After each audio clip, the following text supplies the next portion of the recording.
Chat GPT can make mistakes লেখা থাকে। So chat GPT ভুল করতে পারে। এখন আপনার অঙ্কের সূত্র ভুল হইলে হয়তো আপনি মার্কস 2 কম পাবেন, বাট আপনার জীবনের সূত্র, ইসলামের সূত্র যদি ভুল হয়ে যায়, এখানে তো আর মার্কস নাই ভাই, আপনার জীবনটাই বরবাদ হয়ে যাবে, তাই না?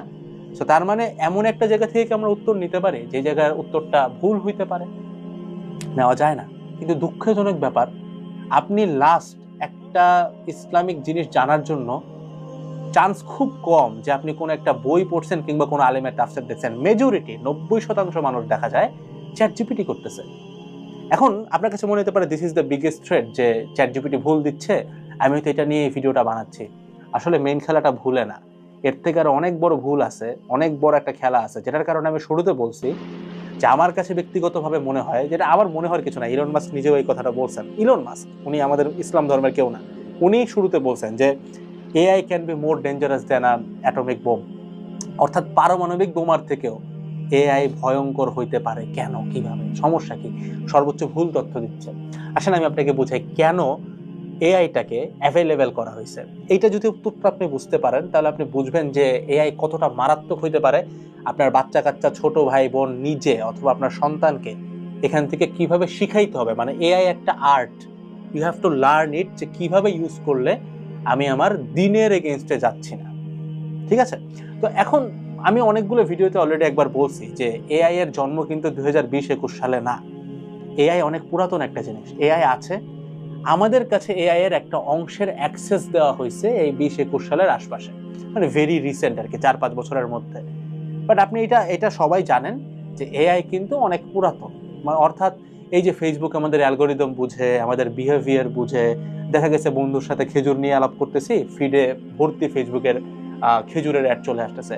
অ্যালগোরিদম, এআই, এই টুলসগুলা, মেশিন লার্নিং, এগুলো অনেক পুরাতন, অনেক পুরাতন, এটা আপনারা সবাই জানেন। হুট করে কেন সিস্টেম চাইলো যে সবার ঘরে ঘরে, সবার পার্সোনাল অ্যাকাউন্টে এআই থাকা উচিত? আপনি কি প্রশ্ন করছেন কখনো যে ধরেন যদি এআই সত্য ইনফরমেশন হইতো, সত্য, তাহলে তো যে সিস্টেমটা চালায়, আমি সিস্টেম নিয়ে কিন্তু অনেক বিস্তারিত কথাবার্তা বলছি প্রিভিয়াস এপিসোডগুলোতে, এই সিস্টেমটা কেন চাবে যে আমি, আপনি, রহিম, করিম সবাই এই সিস্টেমের সবকিছু জেনে যাক? কারণ এআই তো পুরা একদম মানে উইকিপিডিয়ার থেকেও বড় ডাটাবেস নিয়ে বসে আছে। তো সিস্টেমটা যারা চালায় তাদেরকে এটা আসলে চাওয়া উচিত যে এখন সবাই এই তথ্যগুলো জানুক, সবাই জানুক সিস্টেমের মালিক কে, কে চালায়, সবাই জানুক যে কেন ডলার কারেন্সি আসলো, কেন গোল্ড চলে গেল, সবাই জানুক কেন হইতেছে গিয়ে মানে সুদ ঢুকলো। পুরা এটা তো চাওয়ার কথা না, বেসিক যুক্তিতে এটা চাওয়ার কথা না, তাহলে চাচ্ছে কেন? আমি সহজভাবে আপনাকে একটা উত্তর দিই। মনে করেন আমি অনেক ভালো মানুষ, কারণ আমি চাইতেছি যে একটা দেশের আইন শৃঙ্খলার অবস্থার সর্বোচ্চ উন্নতি হোক, মানে একটা দেশ প্রচন্ড আইন কানুন মেনে চলুক, কোনো জায়গায় কোনো ক্রাইম থাকবে না, চুরি ডাকাতি তো প্রশ্নই আসে না, মিনিমাম যে ক্রাইম এটাও থাকবে না। তো এটার সমাধান হিসেবে আমি কি করলাম, আমি সিস্টেমের মতো যদি এরকম চিন্তা করি যে ধরেন সবার হাতে আমি যদি আইন প্রণয়নের ক্ষমতাটা দিয়ে দেই, অথবা সবার হাতে যদি আইনের পাওয়ারটা দিয়ে দেয়, অর্থাৎ মনে করেন আপনার মনে চাইছে আপনি এই বিচার করে ফেললেন, অর্থাৎ আইন আপনি আপনার নিজের হাতে তুলে নিলেন। প্রত্যেকটা মানুষ, এটা শুধুমাত্র আপনি না, আমি করলাম, আপনি করলেন, আপনার বন্ধু করলো, সবাই করলো, অর্থাৎ যে যার মতো বিচার করে ফেলতেছে এবং তার বিবেকটাই সেখানে বিচারের মেইন মন্ত্র। আপনি কি বুঝতে পারতেছেন সমাজের অবস্থা কিরকম হবে?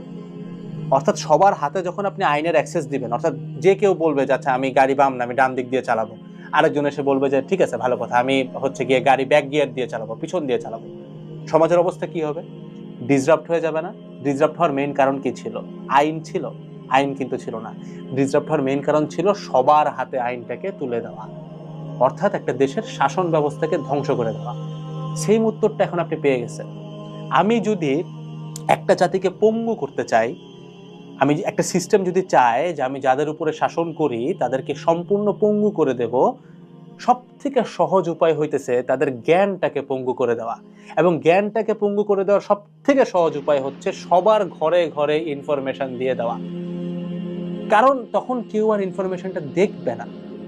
আপনি নর্মালি একটা জিনিস চিন্তা করেন, যারা আমরা তো পোলাপান পড়াই, আমরা এটা একটু বলতে পারবো, সেটা হচ্ছে ধরেন যেই ছেলেটা সবসময় ক্যালকুলেটর ইউজ করতে অভ্যস্ত, আপনি তাকে একটা নর্মাল সরলের অঙ্ক দিবেন, ক্লাস 9-10 যে অঙ্কগুলো আমরা করে আসছি সবাই, সরলের অঙ্ক করে না, ওইটা করতে দিয়ে হাত থেকে খালি ক্যালকুলেটরটা কেটে নেন, ক্যালকুলেটরটা সরাই নেন, ও যোগ বিয়োগ করতে পারবে না। তার মানে কি? তার মানে সে আস্তে আস্তে ডিভাইসের প্রতি এতটা আসক্ত যে ক্যালকুলেটর ছাড়া সে কাজ করতে পারে না। অর্থাৎ ধরেন সে জানে যে 50 টাকা দিলে আমি 1 ডজন ডিম পাবো, সে এখন এটা সে ক্যালকুলেটর দিয়ে করতেছে যে একটা ডিমের দাম কত। কোন একটা দ্বীপে যদি তাকে পড়তে হয় সে কিন্তু পারবে না, অর্থাৎ সে কিন্তু পঙ্গু। অর্থাৎ আপনাকে যদি আমি একটা ফিল দিতে পারি যে ভাই আপনার পকেটে যে যে যন্ত্রটা আছে এটার ভিতরে সব জ্ঞান আছে, চান্সেস আর ভেরি হাই 0.1 আপনি কখনো এই জ্ঞানটা আর নিবেন না। অর্থাৎ আগে যে মানুষের বই পড়ার অভ্যাস ছিল, আমরা সবসময় দেখছি সন্ধ্যাবেলা বসলে মানুষ কোরআন শরীফ পড়তেছে, আমরা পড়ছি, আমরা তাফসির দেখতেছি, বিভিন্ন মসজিদে যে হচ্ছে গিয়ে নামাজের পরে আমরা বসে জ্ঞান নিচ্ছি। এই প্র্যাকটিসটাকে ধ্বংস করে ফেলতে পারলে যেটা সহজ হবে সেটা হচ্ছে গিয়ে কি, সিস্টেমটা জিতে যাবে। এটা করার সব থেকে সহজ উপায় আপনার ফোনের ডিভাইস দিয়ে দেওয়া। এখন নেক্সট টাইম আপনি কেন তাফসীর দেখবেন? আপনার মাথা, আপনার ব্রেইন জানে যে আপনার ফোনের ভিতরে তো সব তথ্য আছে, আপনি চাইলেই বের করতে পারেন। তাহলে আমি কেন রিসার্চে বসবো? কেন এটা নিয়ে পিএইচডি করার কি আছে? মানে আমাকে ভার্সিটি থেকে একটা অ্যাসাইনমেন্ট দিছে, আমি তো 1 মিনিটে করতে পারি, পড়ালেখা করার কি দরকার? তাহলে আপনি সমস্যাগুলো বুঝতে পারতেছেন, আইডেন্টিফাই করতে পারতেছেন। জিনিসটাকে আরেকটু ক্রুশাল করে দেই, জ্ঞান বা তথ্য এটা সবসময় ইউনিক হইতে হয়। অর্থাৎ এইটা থেকে সাধারণ মানুষের যাওয়ার জন্য মাঝখানে একটা পথ পাড়ি দিতে হয়, তাহলে জ্ঞানটার প্রপার ডিস্ট্রিবিউশন হয়। এটা খুব ডিপ একটা বিষয়, এটা আপনাকে চিন্তা করতে হবে। এটা এরকম না যে বললাম উত্তর হয়ে যাবে, আপনাকে ভিডিও থামায় ভাবতে হবে। ধরেন সমাজে যদি আমরা একটা ক্লাস 5-এর বাচ্চাকে ভার্সিটি লেভেলের জ্ঞান দিয়ে দেই, সে কিন্তু জ্ঞানটা নিতে পারবে না। কোনো কারণে সে যদি নিয়ে নেয়, সেই জ্ঞানটা তার জন্য অনেক মারাত্মক ক্ষতিকারক হয়ে দাঁড়াবে। এবং আমাদের ইসলামেও দেখবেন এই জিনিসটা ফলো করা হয় যে এত বছর বয়সের পরে বাচ্চাকে তুমি এই জ্ঞানটা দাও, তার আগে যদি তাকে এই জ্ঞানটা দেই, দেখা যাবে সে জ্ঞানটা সে মিস ইউজ করবে, সে বুঝবে না জ্ঞানটা, রাইট? অর্থাৎ আমরা এতটুকু বুঝতে পারতেছি যে জ্ঞানের তথ্য বা জ্ঞানের যে ভান্ডারটা, সেটার থেকে মানুষের একটা পার্থক্য থাকতে হয়। এবং এই ডিস্টেন্সটা এমন না যে শুধুমাত্র তমুক পারবে পার করতে, এমন না।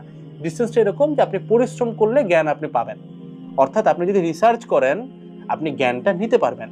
এখন মাঝখান থেকে যখন আপনি এই রিসার্চ জিনিসটা সরায় দিচ্ছেন, তখন যে সমস্যাটা হয়, জ্ঞানটা সবার জন্য অ্যাভেলেবেল হয়ে যাওয়ার কারণে কেউ কিন্তু আর জ্ঞানী হইতে চায় না। আমরা সবার কাছে আছে।